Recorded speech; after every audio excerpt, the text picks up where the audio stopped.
we'll fit these shims up in there. I'll show you what I got. What I have in there is too many. But we got them two castellated nuts there and them two jam nuts there. But what I did, I put a little of that Permatex on there, soft setting on the back side of that bearing there so it wouldn't fall out. But what we've got here, I'll show you to you. That's the top over there and that's the bottom. And when I took these engines apart, somehow I ended up with some homemade shims and one shim and one spacer and one spacer. And these shims that was made out of some kind of galvanized material, which is corroded really bad. I didn't want to reuse them, so I cut some out of brass. And you put the micrometer on there. They're 5/1000ths. It was shim stock. Yeah, 5 even. So I cut these out. Now I done got them mixed up. But it was 3.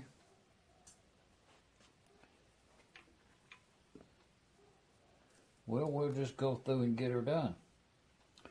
So what I've got there is this crankshaft, bearing scraped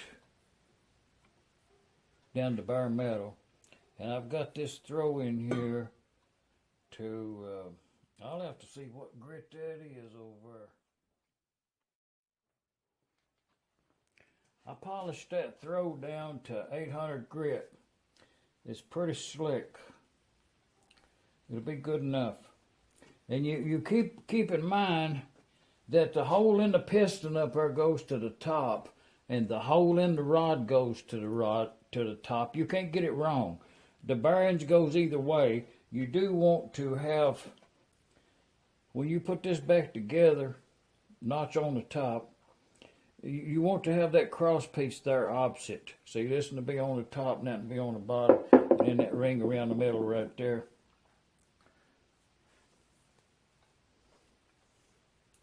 And that's the way these engines gets greased. It's through this hole right here. It comes out in the center of this bearing like that. Comes out in that ring in there and squeezes around and then goes crossways right there.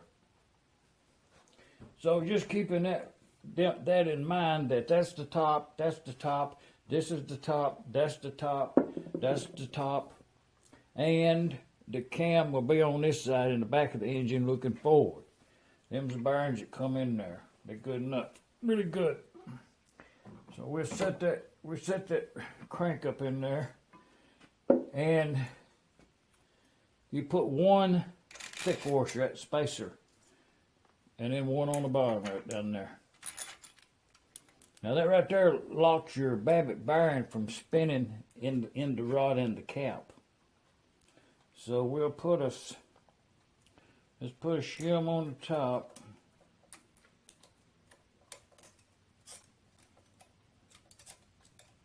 I just laid them out over there and snipped them out. They punched a hole in there with the punch, you know what I mean.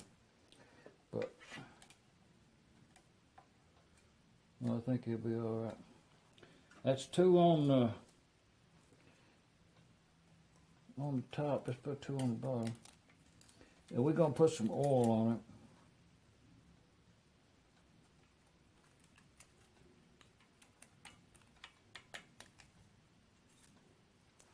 Okay, I got 3 more left, and I had made one extra one. One of them was a little suspect.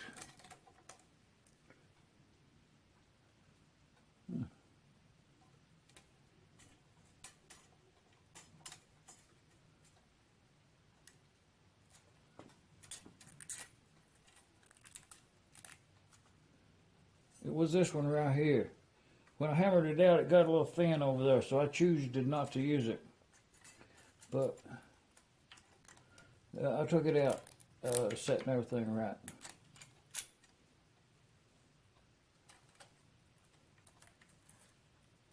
I think brass is acceptable for shim material. But I didn't have this one in there, I don't think, and I didn't have that one in there, maybe. But I did have these two in there, and when I put the cap on there initially, I seen immediately I was going to have to take some shims out. So I'm just going to put one in the bottom. That means that I took 5 thousandths out, I think. Let's check it.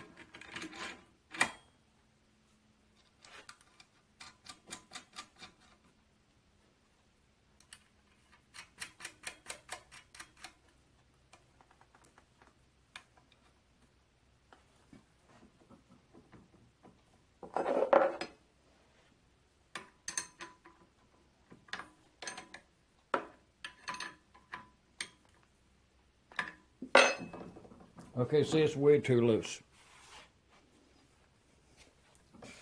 So, and that may have been the reason that the engine didn't have any shims in it.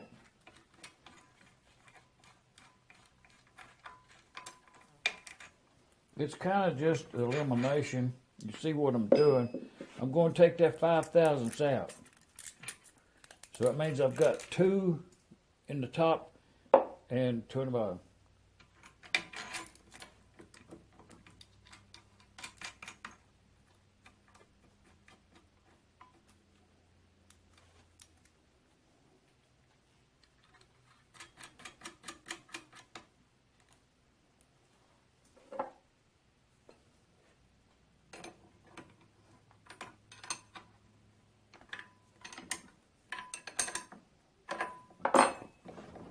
Okay, see, that's more sensible. But it's still, that's a good 10 thousandths. I'm going to take 1 out of the top and 1 out of the bottom.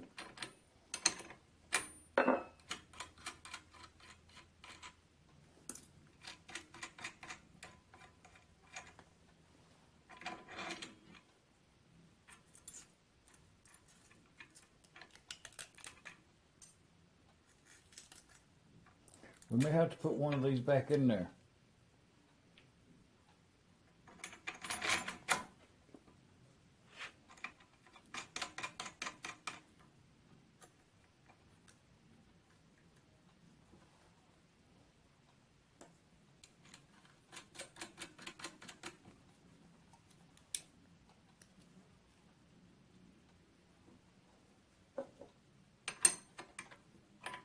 Now I've been reaching from the back side there and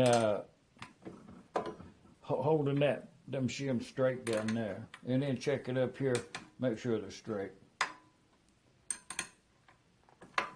But just really quick, it's still too loose. I'm going to take another one out.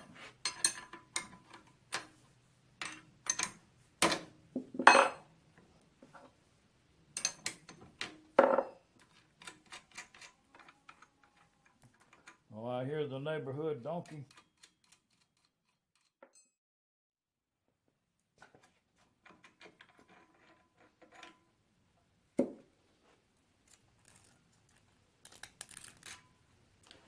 Okay, I'm going to take both of them out. See what happens.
See, this crank don't appear to be worn all that much.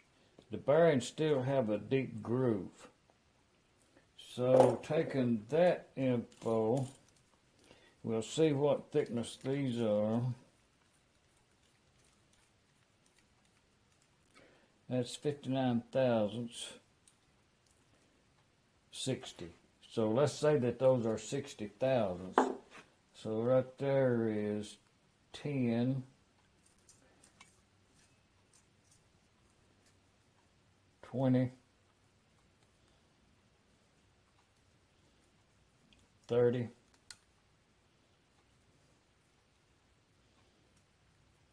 35,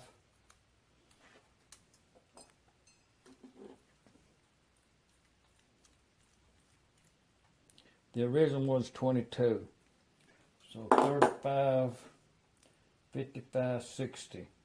So we can put this stack in there on one side. That way we'll have adjustments for years to come.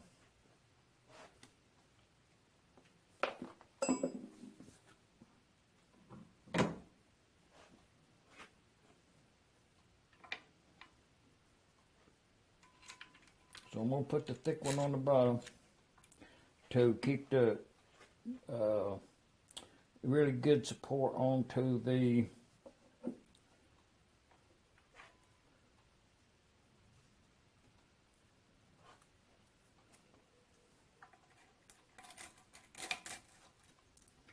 Okay, now we got the whole stack right there. Let's see what that measurement, without doing any math on it, just a little head figure in there.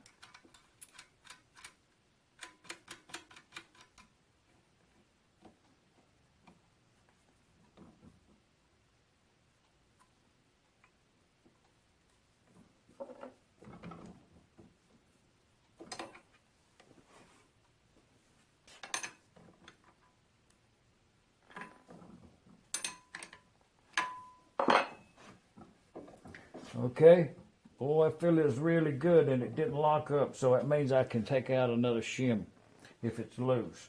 So I'm going to bring it up here and go sideways on it. And yeah, I can take another shim out of there.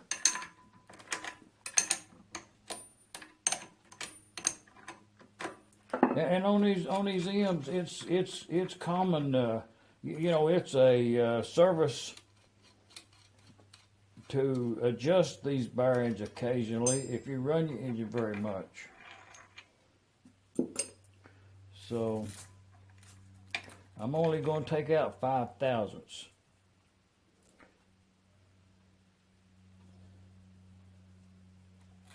One shim.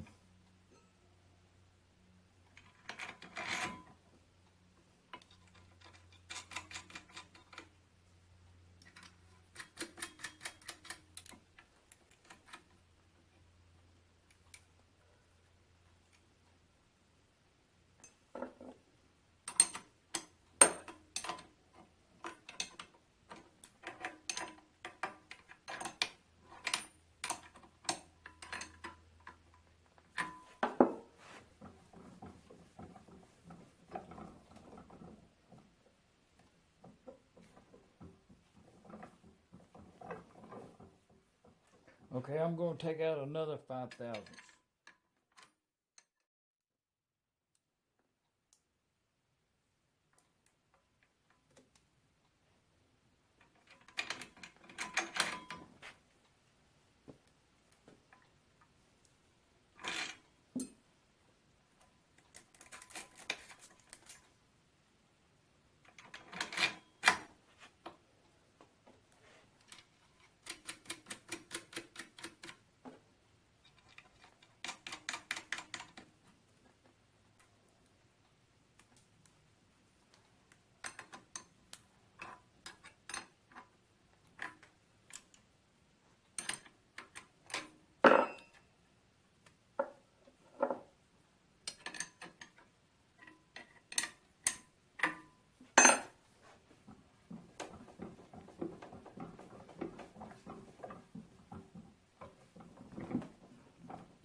Okay.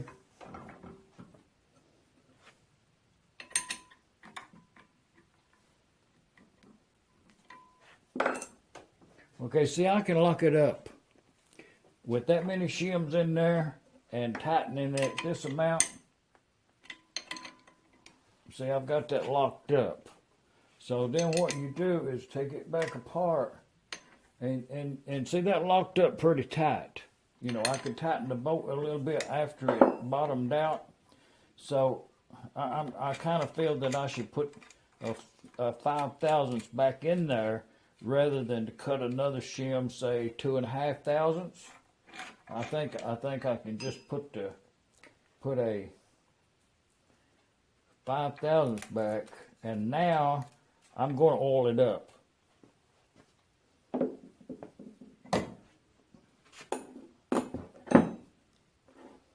I wanted to look at that crank journal there before I got all oil and everything on it for high places. And it's you know, it looks pretty good. That's that 30 weight none detergent there.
Okay, now when I get it in the engine and I tighten it up,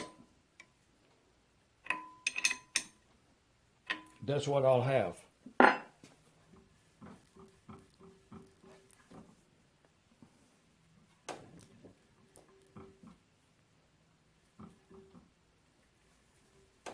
See, I can feel that it's, when I bring it up to here and I move it this way, backwards and forth, and watch for the oil squish.